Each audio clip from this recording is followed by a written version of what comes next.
Students, I welcome you all for my today's class. So today we are going to continue the topic of Vandyatva, infertility. So in our previous classes we have covered about its causes, nidanas. So what may be the causes of different types of Vandyatva available, and it is of two types, like it can occur in male, it can occur in female, and it can occur even in the both partners. So there may be causes found in the causes can be seen in the female patient only, or in the male partner only, or in both the cases. So we have seen the different causes or karanas according to Ayurveda, and next we will be continuing the different types of Vandyatva. So, about the classification of Bandhyatva or Bandhyatva, infertility women or infertile women or infertility has not been given in any classics except in the Harita Samhita. Yes, in the Harita Samhita only they have mentioned the classification of different Bandhyatva. In earlier description of the etiology, the word Sapraja in the clinical features of Asrija Yoni Vyapat and the word Apraja has been given in Charaka Samhita. So in the Charaka Samhita, while describing different Yoni Vyapadas, Charaka has used two terms. One is Sapraja, another one is Apraja. But he has not mentioned as such the classification.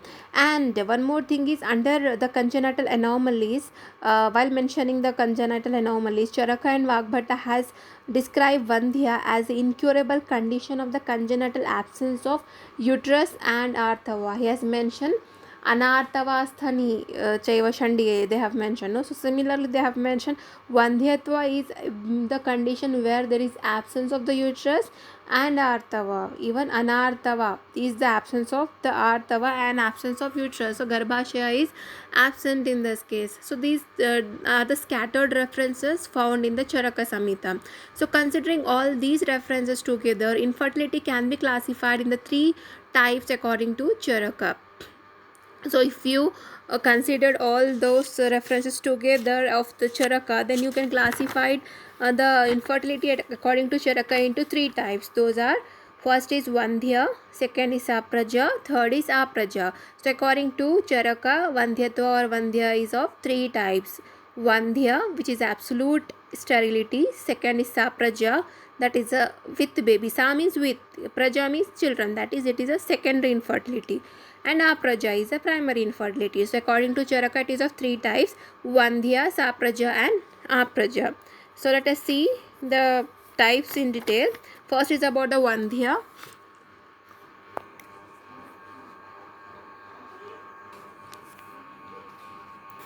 So first is Vandhya or absolute sterility.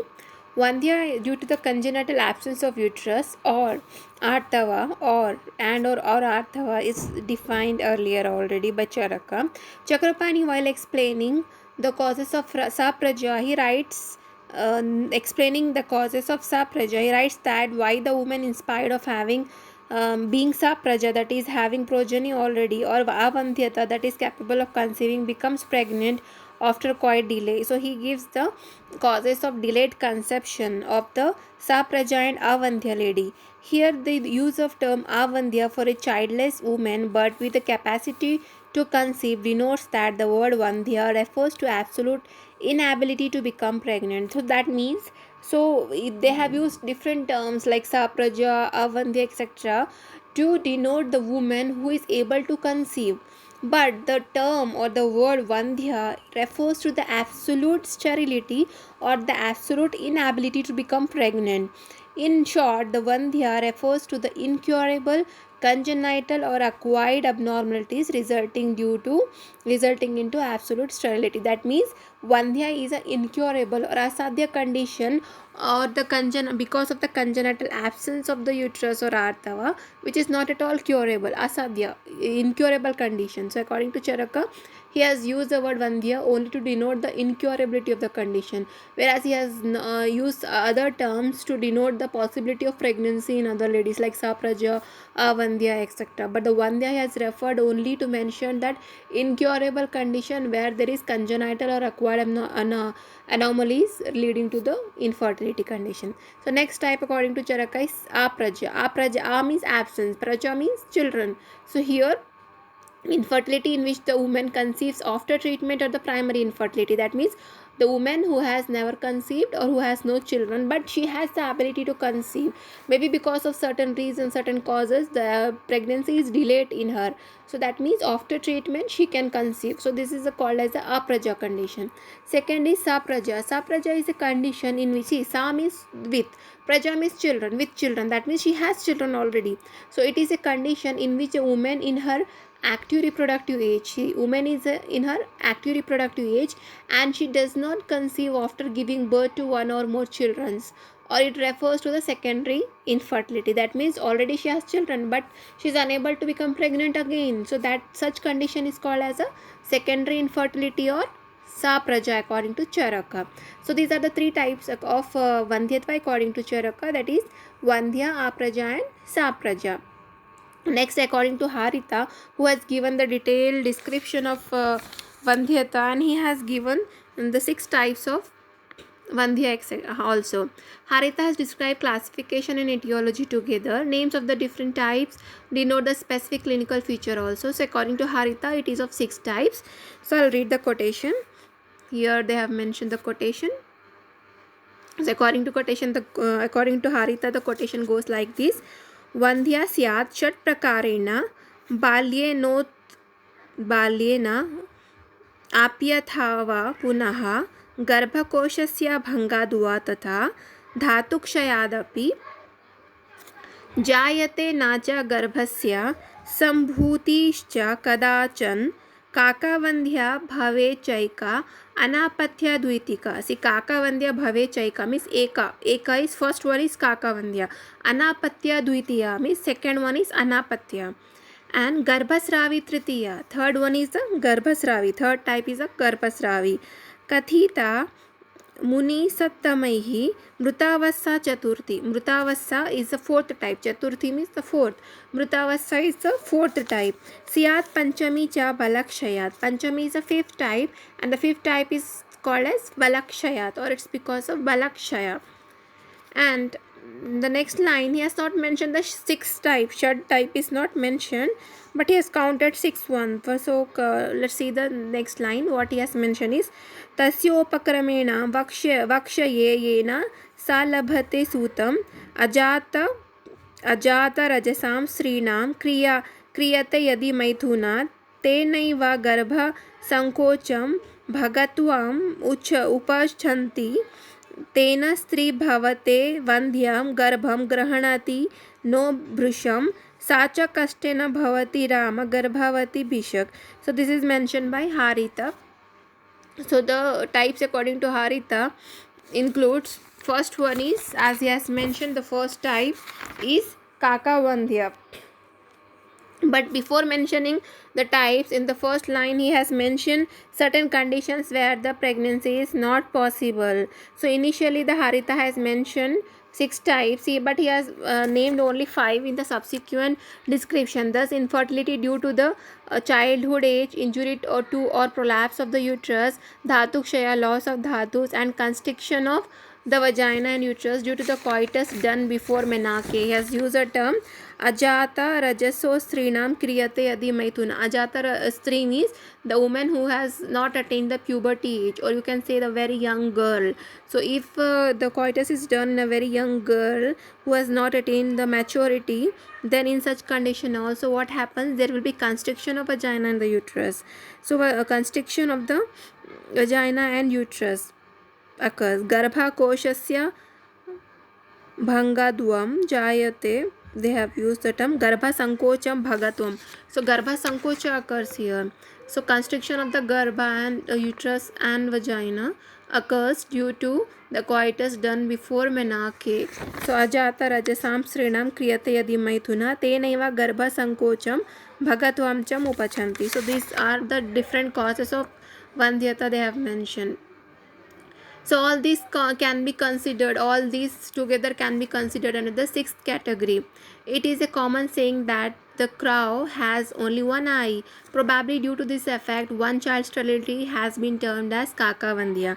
So remaining all we can consider as the 6th one, but he has named only the 5 types. So first one he has named is as Kakavandhya. Kaka means a crow. Crow has only one eye. crow has only one eye. It is a saying like crow has only one eye. It's a bird having only one eye. So you can correlate this with a lady who is having only one child. After that, she is unable to conceive. So such a category is called as Kakavandhya. Second is Apraja and Sapraja, described by Charaka, can be equated with Anapatya and Kakavandhya respectively of the Harita. Okay. Apraja and Sapraja by Charaka, as we have already covered this, can be equated. Apraja can be equated with the Anapatya. Anapatya means having no children. And Sapraja can be equated with the Kakavandhya, having children, or a one child sterility, you can be said. So respectively by Harita. Pushpagni is curable Jata Harinis.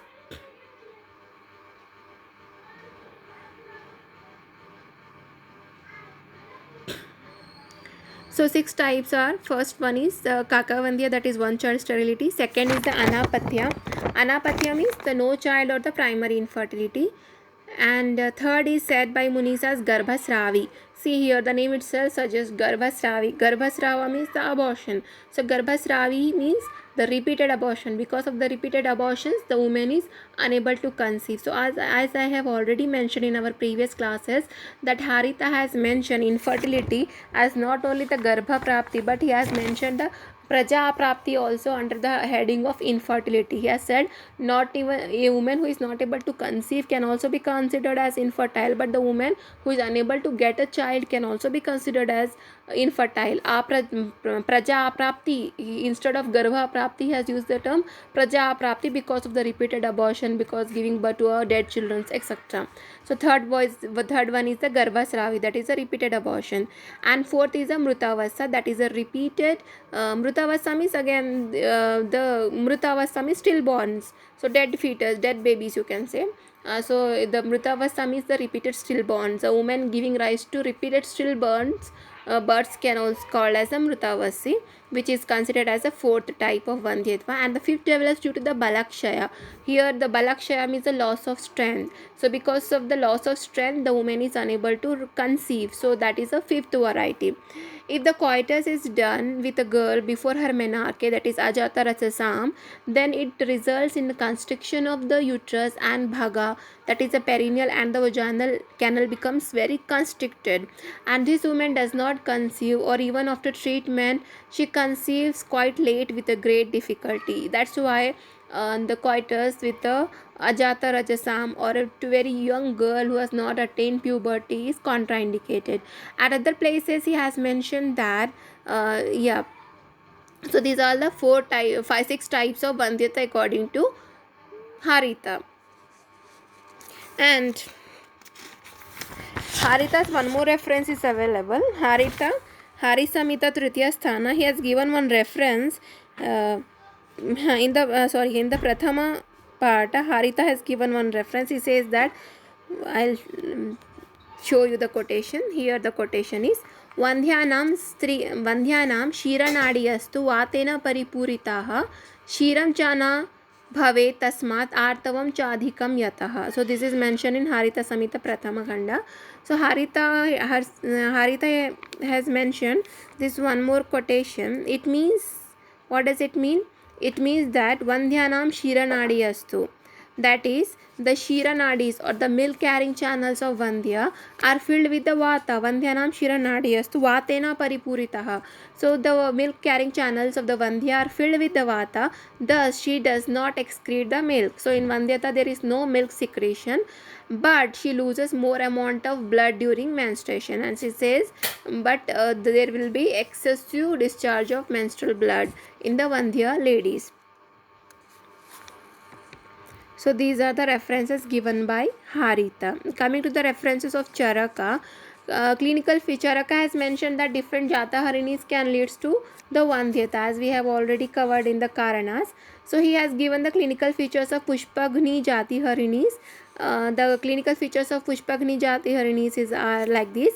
The woman who menstruates in time, but it is useless. He says the woman is menstruating regularly, but it is useless. Useless means in spite of having regular menstruation, she does not conceive and has corpulent and hairy cheeks. So these corpulent and hairy cheeks is indicating that she is having hirsutism. In the hirsutism condition, there will be development of the facial hairs on the cheeks, hairs on the upper lips, etc., hairs on the face, etc., and her cheeks are corpulent, means bulky, and that means she is obese and is known as a suffering from Pushpagni. So these are the lakshanas of Pushpagni Jataharini is mentioned by Kashyapa, that the woman, even though she menstruates on time, but her menstruation is useless. That means she is unable to conceive. That is, you can say the anovulatory cycles are occurring, and she has corpulent and hairy cheeks. That means she is having hirsutism. So this is called as Pushpagni Jataharini, which looks similar to the PCOS condition, polycystic ovarian syndrome, where the woman is obese and her menstrual cycles, she is having the anovulatory cycles which are not on time, but if she's that cycles may be on time, but it is anovulatory cycles. That means it is of no use. Again, she is unable to conceive, and hairy cheeks is indicating towards the hirsutism, which is again seen in cases of PCOS. So with these references, we can try to correlate this Pushpagni Jataharini with the PCOS conditions also. So next, if the repeated abortion and stillbirths described by Haritha are accepted under infertility, then the Putragni or Jatagni Yoni Vyapa described in Charaka, etc., all other classics, and the Andagni, Durdhara, Kalaratri, Nakini, and Vashya Jatiharini is described in Kashyapa Samhita will also come under infertility. So all these conditions have already been described earlier. Haritha, initially mentioning Vandhya of 6 types, has named only 5 in the subsequent description. Thus, infertility due to childhood age, injury or to prolapse of the uterus, loss of dhatus and constriction of vagina and uterus due to coitus done before menarche, etc., all had to be considered under the sixth category. It is a common saying that the crow has only one eye. Probably due to this fact, one child's sterility has been termed as Kakavandhya or the Kakavandhya. Apraja and Sapraja described by Charaka can be equated with Anapatya and the Kakavandhya respectively of Haritha. Pushpagni is curable Jatiharinis. Probably it refers to infertility due to the decrease ovarian hormones, thus absence of ovulation, that means anovulatory cycles will be there. Slight hypersecretion of hormones from the adrenal cortex gives rise to the hairs on face or hirsutism. Coming to the Sadhyata of Vandhyatva, prognosis of infertility depends upon its specific causes, such as infertility due to incurable diseases of yoni or artava will automatically becomes incurable. Suppose if the lady is having any incurable condition, because of that she is unable to conceive, that, and then such infertility is also considered as incurable. Vandhya described by Charaka is a congenital disease in which the part of bija responsible for the development of uterus and artava is absent, or the woman has congenital absence of uterus or artava. This is considered as incurable. Apraja and Sapraja described by Charaka and Pushpagni, Andagni and Durdhara and Kalaratri Jataharinis described in Kashyapa Samhita are considered as curable. Nagini Jataharinis is Yapya and Vashya Jataharinis is incurable. Anapatya, etc. 5 types described by Haritha are considered as curable. Infertility of the woman who has coitus before her menarche gets cured with difficulty. Anapatya gets cured with treatment. Then neither she remains Anapatya, no child, nor Kakavandhya, only one child, rather get so many children. Infertility due to the loss of dhatu is also considered as curable. So this is all about the different types of Vandhyata in our Ayurvedic classics. So in the next class we will be dealing with the Chikitsa of Vandhya. Thank you.